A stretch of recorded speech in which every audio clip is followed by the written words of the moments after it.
HEC शुरू से इस तरह की एक्टिविटी करवाता रहा है और ये लकीली अब यूनिवर्सिटी खुद उठ के इस तरह की एक्टिविटी कराने लगे हैं। माशाल्लाह they are grown of this mean.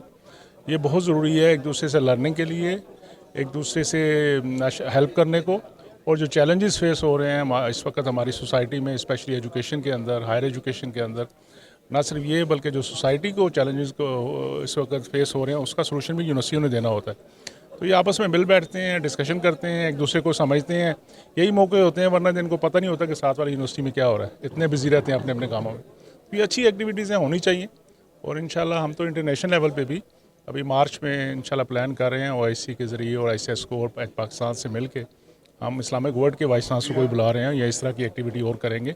लेकिन ये अच्छा इनिशिएटिव है, इसमें अफ्रीका से वाइस चांसलर भी आए हुए हैं, पाकिस्तान से पूरे से पब्लिक और प्राइवेट यूनिवर्सिटी के लोग आए हुए हैं। तो दिस इज़ अप्रिशिएटेबल। हमें हायर एजुकेशन सेक्टर पे मेहनत करनी होगी और HEC को मज़ीद ऑटोनमी देनी होगी, ना कि उसके पर काटने की कोशिश करनी होगी, क्योंकि 22 साल के अरसे में हमने एक इदारा बनाया।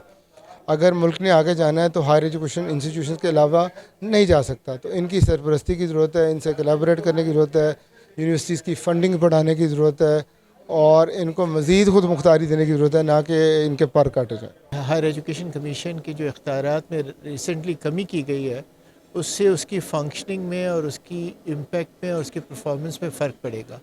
तो एक कलेक्टिव जो एक सोच है वो ये है कि हायर एजुकेशन कमीशन को एक आज़ाद और ख़ुद मुख्तार इदारे के तौर पे काम करना चाहिए, ताकि वो तालीम के फ़रोग़ के लिए अहम काम कर सके।